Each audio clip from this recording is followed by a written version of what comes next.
আমি রাজাকে প্রজা বানাই, প্রজাকে রাজা বানাই। খুনি আসামিকে মৃত্যুদণ্ড দেই কলমের সাহায্যে, আবার মুক্ত করি। আমি ইতিহাস সৃষ্টি করি, আমি ইতিহাস মুছে দিই। আমি প্রসারিত করি, আমি আবার মানুষকে সংকুচিত করি। কলমের শক্তি পৃথিবীর ইতিহাসে এমন শক্তিশালী। আমরা জানি আমেরিকা, রাশিয়া এখন চীন পরাশক্তি। এখান থেকে একটা ক্ষেপণাস্ত্র নিক্ষেপ করলে ৩-৪ হাজার মাইল দূরে গিয়ে সেই ক্ষেপণাস্ত্র তার টার্গেটে গিয়ে ফুলফিল করে, অর্থাৎ মানুষকে ধ্বংস করতে সক্ষম হয়, টার্গেট ধ্বংস করতে। আর সেই কলম, সেই ক্ষেপণাস্ত্রের চেয়ে শক্তিশালী কলম। কারণ একজন কলমের লেখনী আপনি সাম্রাজ্যবাদের ক্ষেপণাস্ত্রকে থামিয়ে দেয়, বিবেককে জাগ্রত করে, রাস্তায় মানুষকে নামতে উদ্বুদ্ধ করে, ক্ষেপণাস্ত্রের বিরুদ্ধে মুখোমুখি দাঁড়াতে মানুষকে সাহসী করে তোলে। সাহসের এক বিশাল অস্ত্র হচ্ছে কলম। আর এই কলম সঙ্গী হচ্ছে লেখক, কবি, সাহিত্যিক এবং সাংবাদিকেরা। সংবাদ কি জিনিস? সংবাদ হলেও বার্তা। বার্তা কি জিনিস? আমি যেটা জানতাম না সেটা নতুন করে জানানোর নাম হলো সংবাদ। তথ্য উপাত্ত দিয়ে জানানোর নাম সংবাদ। আমি একটি আওয়াজ করলাম, কেন আওয়াজ করলাম কেউ জানে না, যদি আপনাকে সতর্কতা করার জন্য করলাম। এটা একটা ইনফরমেশন, একটা সংবাদ, এটি একটি সংবাদ। এই লিটার আছে, আমি আছি। এটা হলো সংবাদ। সংবাদ পৃথিবীতে মানুষকে জাগ্রত করেছে। সংবাদ মানুষকে পথ চলার দিক নির্দেশনা দিয়েছে। আমরা মিথ্যা সত্য সংবাদ নিয়ে বিভ্রান্ত হয়ে যাই। আমি দেখেছি অবাক, আমরা সবাই দেখেছি 24শে গণঅভ্যুত্থানের পর সাংবাদিক পালিয়েছে, মসজিদে ইমাম পালিয়েছে, তারপরে বিচারক পালিয়েছে, এবং শিক্ষক পালিয়েছে, যারা সমাজের প্রহরী, যাদের উপর মানুষ আস্থার ফসল। সাংবাদিক পালাবে কেন? অপসাংবাদিকতার কারণে। আপনারা জানেন 98 পুরানা পল্টন, এটা একটি কথিত সাংবাদিক সংগঠন অফিস, আমার বাড়িটা সরকারি কাছে দখল করছে, আমি এসে আবার উত্তর করছি। তো এই সাংবাদিককে একসময় পালাইতে হবে না অন্যায় করলে?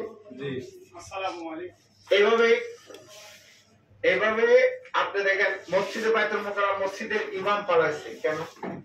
উনি তো সবার সম্মানে পারত, অপরাধ করছেন, অপরাধ প্রবণতা থেকে।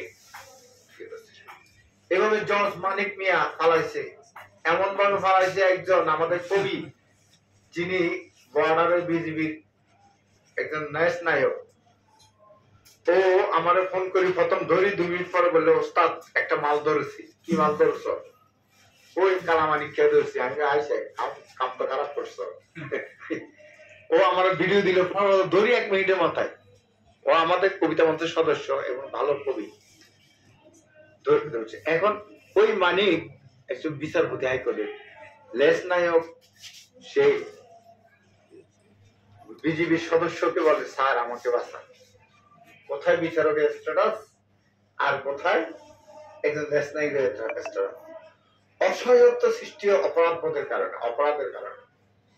আপনি যখন বেশি অপরাধী হয়ে যাবেন তখন নিজের মধ্যে যে অপরাধ, মানে একটা অপরাধ বোধ কাজ করবে, আপনি কখন ভালো কাজ করার সাহস পাবেন না, সাহস হারিয়ে ফেলবে, অন্যায় মানুষকে মনোবল হারাই ফেলে।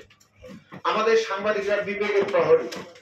প্রকৃত সাংবাদিক যারা, তাদের স্লোগান হওয়া দরকার, আমি সাংবাদিকতা হোক দলের দাসত্ব মুক্ত। সমস্ত সাংবাদিকতা দলে বিভক্ত হয়ে গেছে, সমস্ত আওয়ামী, বিএনপি, জামাত, বিভিন্ন গ্রুপ, জাতীয়বাদী। সাংবাদিক কেন দল বার করে? লেখক কেন দল বার করবে? আমি একটা চিন্তা মন করি, আমি নিজে একটা দলের সমর্থক, কোনো সন্দেহ নেই, আমি করবো, আমার অধিকার।